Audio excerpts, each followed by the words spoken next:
하나님 말씀 스가랴서 2장입니다. 스가랴서 2장 1절에서 끝절까지 말씀 교독합니다. 1절 말씀 제가 먼저 받들어 봉독드립니다. 내가 또 눈을 들어본 적 한 사람이 청량줄을 그 손에 잡았기로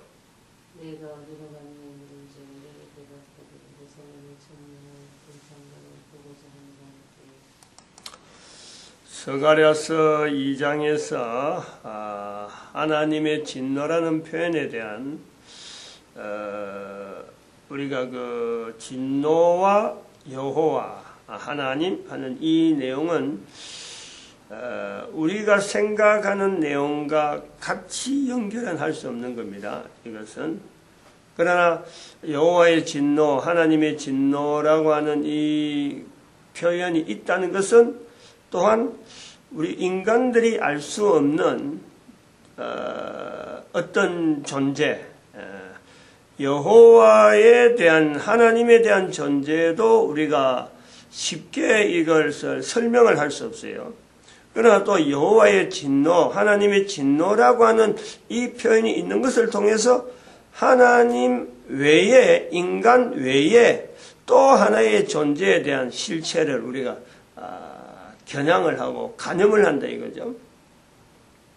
그래서 그 존재에 대한 내용이 이제 우리가 쉽게 연상을 하는 지옥이라고 하는 것은 누구든지 쉽게 연상을 하는 거예요. 그럼 지옥이라는 자체가 그럼 있느냐? 이것이나 여호와의 하나님의 진노라는 자체에 대한 어떤 존재, 이 자체가 있느냐? 같단 말이야. 같은 거라는 거지.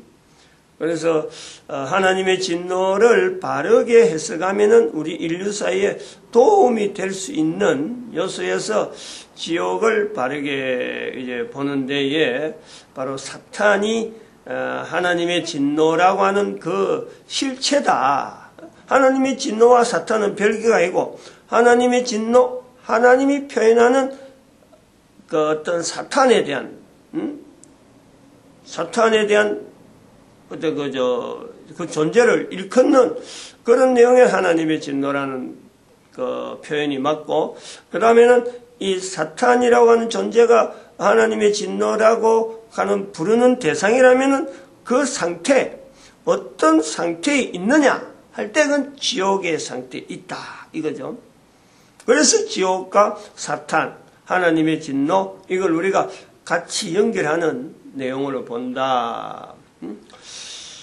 그러면서 우리가 이 시간에 하나님의 진노라고 하는 이 지옥이라고 하는 이 현장을 우리 현장, 이 인간 사이에서 어떻게 이것이 적용되어지나, 이것이 나타나느냐, 실제로 이것을 개인이 누구든지 하나님의 진노, 사탄, 지옥, 이거를 개인이 이렇게 표현할 때, 이것이 하나님의 진노로서 지옥이 바로 내가 표현할 수 있는 거다. 이걸 우리 알아야 돼요. 이걸 이야기를 할 수 있어야 돼요. 그래서 거기에 대한 어떤 설명을 세 가지 예를 들어서 실제로 현재 우리 주변에서 일어나는 내용을 가지고 적용을 한번 해보는 거예요. 어떤 형태로 우리가 이 지옥이나 사탄에 대한 내용을 우리가 봐야 되느냐 하는 거죠. 우리나라에 있는 첫 번째 해야 될 일은 우리나라 지금 상황 자체에서 여자가 대통령이에요. 여자가 하나님의 진노에 여자 문제를 제일 먼저 나온 것도 분명히 어떤 연결성이 있는 건데, 일단은 이 지옥이라는 개념하고는 연결하려는 거예요. 우리나라 대통령이 현재 여자다. 앞으로도 그런 사람이 있겠느냐? 옛날에 여왕은 있었다. 그러나 그 여왕이 있었다는 거하고 지금의 대통령을 적용하는 거하고는 시대적으로 전혀 다른 거예요. 그 당시에 살았던 사람이 만약에 이 성경을 가지고 지금 여왕은 성경 속으로 어떻다 이렇게 해석하면은 그것은 모르겠지만은 지금의 대통령을 성경 속에 있는 목사가 지금 비유하는 거하고는요 이거는 옛날의 여왕은 다르고 앞으로는 또 어떻게 다를지 또 모를 거예요. 또 여왕이 있을란지 왕이 있을란지 대통령이 있을란지 즉 통치자로서 여자가 있을란지는 몰라요. 그러나 앞으로 오는 대통령이 여자가 통치자가 된다 하더라도 지금의 대통령하고는 분명히 다른 것은 이 여자는 현재 여자는 지금 현재 결혼을 안 한 사람이다. 정말하면 부모로부터 몸을 가지고 나온 그 몸이 단 한 번 자기의 정체성에 대한 하나님의 섭리 가운데 보여준 내용은 단 한 번 여자로서 경험하고 남자로서 경험하는 사춘기를 보낸 것 외에는 남자에 대한 접근이 전혀 모른다 이거죠. 전혀 없다. 개인적으로 일어나는 감정적인 요소는 뭐 여러 가지 표현하는 게 있겠지만은 그것이 없다. 그러므로 우리가 이걸 꼭 알아야 될 것은 남자로서 여자를 보는 박근혜 대통령을 보는 그 개념은요 맞는 것이 하나도 없다 이거죠. 맞을 수 있는 내용이 없다 하는 거예요. 이 부분을 전제로 해야 돼요. 대통령이고 모든 사람이 다 비판하고 모든 사람이 참 그 여자에 대한 남자 이걸 일률적으로 해서 막 표현하는 수많은 표현 중에서요 대부분이 빗나갈 수밖에 없다. 이제 그런 내용의 이 여자가 한 말, 특히 그 여자로서 하지 않아야 될, 여자로서 할 수 없는 말을 작년에 해버린 거예요. 그걸 우리가 들었죠, 직접. 그게 뭐냐니까 배신의 정치라는 이 표현을 썼어요. 배신.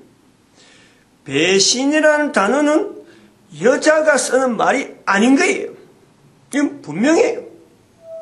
여자는 배신이란 말을 모릅니다. 할 수가 없어요. 그러나 배신이란 말은 안 해도 품고 있는 것이 여자예요. 사람이 여자에 대한 감정을 느끼지 못하는 중에 이 배신에 대한 감정을요 못 느낍니다. 특히 남자가 여자가 가지는 그 배신이라는 감정 자체가 있겠다. 그러나 말은 안 하는데 이 배신이 어떤 것이라 여자가 가지는 배신하고 남자가 가진 배신하고는 이게 전혀 달라요. 바로 이 배신에 대한 내용에서 사탄에 대한 개념이 있다라는 거예요.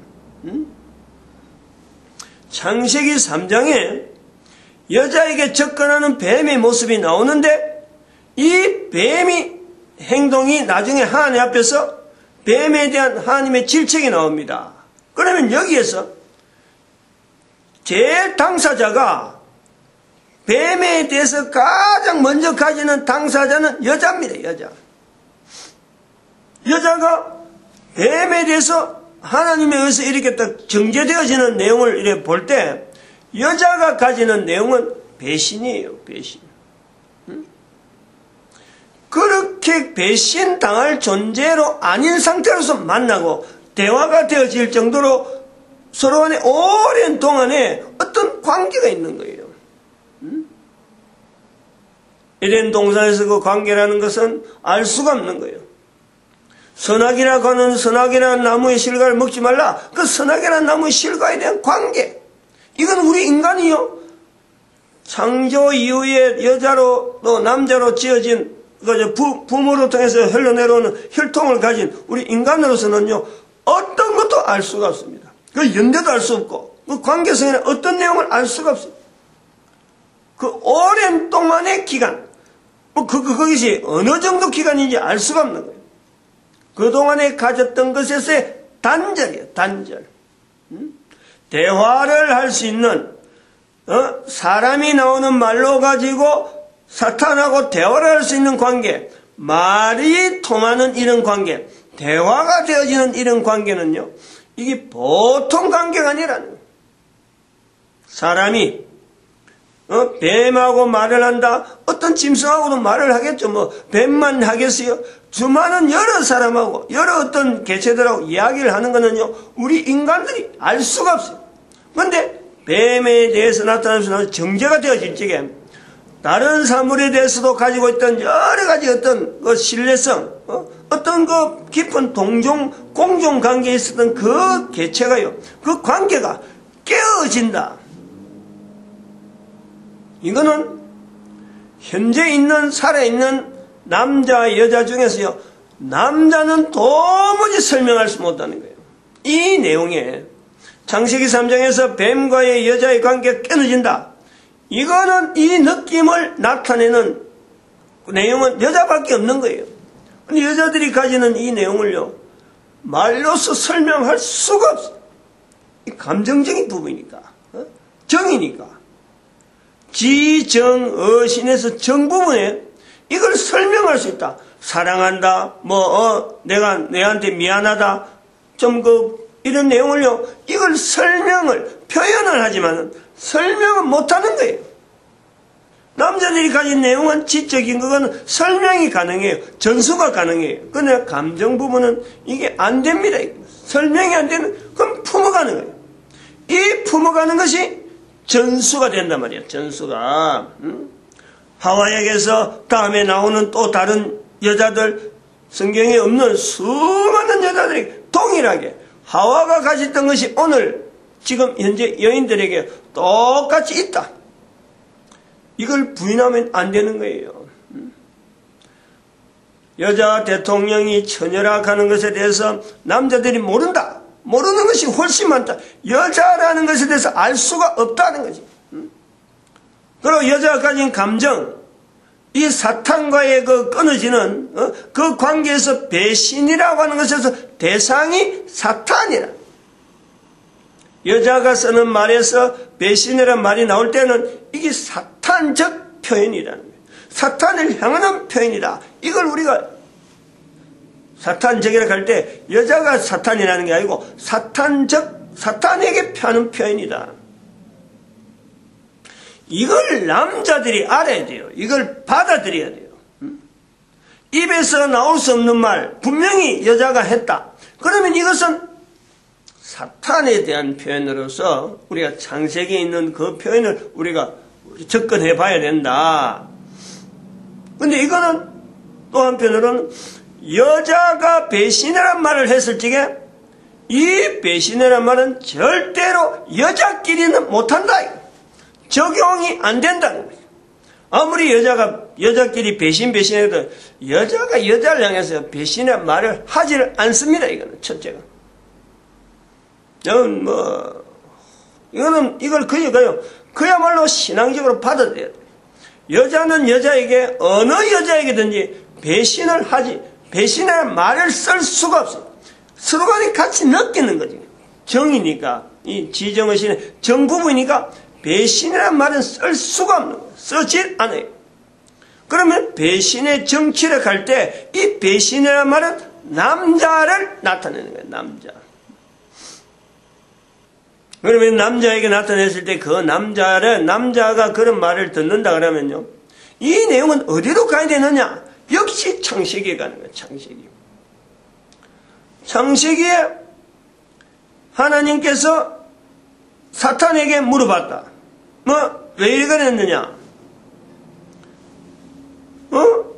사탄이 아무 말 사탄에게 물어보진 않았지. 이제 여자에게 물어보고 왜 먹었느냐? 남자에게 물어봤지. 남자 먼저. 근데 남자에게 물어봤을 적에 남자가 핑계를 여자에게 대잖아요. 여자에게. 여기서 여자는 또 한 번의 배신을 느끼는 거예요. 이걸 우리가 알아내야 돼요. 여자가 배신이라고 할 때는 처음에 쓸 수 있는 환경은 창세기 3장 사탄. 그 다음에는 또 한 번 방향으로서 남자를 향하는 여자. 다시 말하면은 돕는 배필자로서 하나님은 여자에게는 남자를 향하도록 방향이 주어지는 거예요. 이거는 같이 공존해야 될 남자, 여자로서, 인간으로서 공존해야 될 분명한 하나의 두 개체인데, 이 개체에서 여자가 가지고 있는, 나름대로 하나의 기둥이잖아, 지지할 수 있는 어떤 기댈 때란 말이에요. 남자는 하나님을 향하는 어떤 직선적인 통로가 있는데 여자는 남자를 통해서 하나님 앞에 가는 그 지지 기둥이에요. 그 기둥에 대한 대신이란 말이에요. 그 기둥에 대한.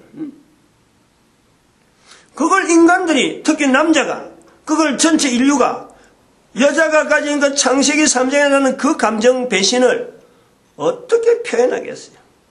어떻게 말로서 서로 이해되어지고 그거 나도 느낀다 할 수 있겠어요? 하와 혼자에게만 가지는 거죠. 그 이야기를 했다는 거 아니에요, 작년에. 그러므로 일반 사람들이 이런 내용을 가지고 현재적으로 접근을 한다면은 성경에 있는 표현이구나 이런 것을 우리가 직감을 해서 관계되어지는 남자에게 대한 것을 우리가 다시 한 번 더 정리를 해야 돼요. 그런 사람을 두는 그 현장이 환경이 정치 상황이다. 정치하는 사람들에게 주어졌다. 안 그러면 돈 버는 사람에게 주어졌다. 안 그러면 공부하는 사람에게 주어졌다. 예를 들어서 가르치는 학자라든지 변호사라든지 이런 어떤 환경에 주어진 사람이라면 그런 말을 듣는 사람은 정치가는 정치를 해서 안 되는 거고 정치가로서 신뢰를 해서 안 되는 거예요. 정치가로서 봐서는 안 되는 거예요. 분명하게. 어떤 사람들이 그 사람에 대해서 신뢰를 한다 하더라도 여자에게서 배신이란 말을 듣는 사람은 그 환경에서 자기가 돌려야 돼요. 안 그러면 교사로서 나가든지 법률가로서 나가든지 다른 현장으로 가야지 정치가로서는 안 된다. 이걸 분명히 언급하는 것이 하나님의 진노라고 하는 이 표현에서 하나님이 진노가 나오는 한 상황에서 지금 우리가 지금 이야기하는 거 아니에요? 3장, 창세기 3장은 사탄적 지옥이라고 하는 환경이 멀리 있는 게 아니다는 거죠. 멀리 있는 게 아니. 바로 내가 지옥이라고 하는 상황을 지금 사탄이라는 개체를 두고 여자가 가지고 있는 지옥의 개념은요, 멀리 있는 내용이 아니에요. 바로 가까이 있어요. 그러니까 여자라고 하는 이 내용이 남자를 알면 알수록 현재적으로 남자에 대해서 알면 알수록 여자는 자꾸 움츠려드는 거예요. 왜냐하면 지옥이라는 상황이 늘 가까이 있는 거예요. 어제도 이 사람 만나도 어떤 상황에 사업을 한다든지 뭘 하다 보면은 여자는 그냥 전폭적으로 그냥 밀어버리잖아요. 그냥 쑥 빠져버리잖아요. 근데 거기서 덜컥 남자들은 계산을 가지고 어떤 내용을 접근해 오는데 여자가 볼 때는 그 전체가 함정이고 지옥인 거예요. 이런 내용을 우리가 적용을 해야 돼요. 개인이 남자나 여자들이 이렇게 같이 활동하고 일하고 와서 똑같은 1대1이다. 절대 그럴 수가 없어요. 구조적으로 이거는 절대 그럴 수가 없어요. 우리가 현재 있는 남자와 여자에 대한 이 상황에서 여자가 지옥에 더 가까운 늘 이렇게 느끼는 지옥에 대한 것은 남자는 눈에 보여야 되고 만져져야 되지만 여자는 그것을 느낀다. 움츠려지고 자신이 없어지고 남자들은 그냥 한 사건으로 끝나지만 여자들은 그렇지 않아요. 이런 걸 이해하지 못하는 인류 세계. 여기서 우리가 하나님의 진노를 보다 더 접근하는데 현재적으로 우리가 적용할 수 있는 요소가 아닌가 이렇게 보는 거죠. 세 가지를 하려고 했는데 지금 시간이 지금 얼마 안 남았어요. 하나 더 하는데 또 하나는 뭐냐면은 북한에 대한 이야기를 해야 돼요. 북한에 대해서 지금 제재 조치를 하고 4차 핵실험 지금 하는 바람에 지금 대한민국이 여자 대통령 시절에 북한 제재에 대해서 지금 아주 가장 어떻게 할 수 없다고 하는 참 우리나라 사람으로서도 누구든지 그렇게까지 해야 되나 할 정도로 이 아련한 정말 참 어떻게 표현해야 될지 그게 이제 개성공단 철수라는 거예요. 이게 남자 대통령이 결정하는 거하고 여자 대통령이 결정하는 것에서 같이 보는 것, 이것 자체에 대해서 이야기를 하려는 거예요. 여자 대통령 시절에 이 사항이 나왔다. 이것을 우리는요, 뭔지 모르게 전체적으로 남자가 했다 하는 거하고 똑같은 상황으로 엮는 것 자체는요, 이거는 옳지 않는 거예요. 북한에 대한 자세를 보는 자세가요, 여자가 대통령 시절에 나왔기에 망정이지, 남자가 대통령 시절에 만약에 하는 시절에 이 사항이 나왔더라면 이거는 걷잡을 수 없는 어떤 사항으로 보는데, 여자가 대통령일 때에 나온 조치이기 때문에 우리는 엄마의 마음에서 자녀를 꾸지람한다든지, 엄마가 자녀를, 예를 들어서 엄마가 아버지하고 관계가 분명히 있지만은 엄마가 마지못해서 이렇게 훈계하고 야단치고 할 때에 그 모습을 연상시켜야 된다 이거죠. 대통령으로서 결정을 하고 이웃 나라나 주변의 모든 나라가 어떤 제재에 대한 이건 요구를 하게 될 때에 우리라서 안 할 수가 없는 분명한 사항이 있는 거예요. 상황적인 내용이 있단 말이에요. 그렇다고 해서 단절이라고 하는 두부 자르듯이, 칼로서 뭘 자르듯이 완전히 자르는 관계다. 이게 아니다는 거예요. 여자의 결정은 바로 그런 면에서 우리가 온 국민들이 모든 어떤 주민, 여론하는 사람들이 이 요소에서 북한에 대한, 남한에 있는 한국 사람들에 대한 어떤 자세를 우리가 봐야 되는 거예요. 우리가 어떤 자세로 봐야 되느냐? 엄마가 아이를 야단할 때, 훈계할 때 그걸 봐야지, 아버지가 아이를 훈계하는 거하고 같은 게 아니란 말이에요. 분명히 다르단 말이에요. 그래서 여론을 우리가 조성을 시키고 또 다른 어떤 기대를 해야 된다. 이야기가 좀 길어지니까 내일까지 한번 더 해서 이 세 가지 예화를 마치도록 하겠습니다. 마칩니다. 기도드립니다. 할렐루야. 함께 하시면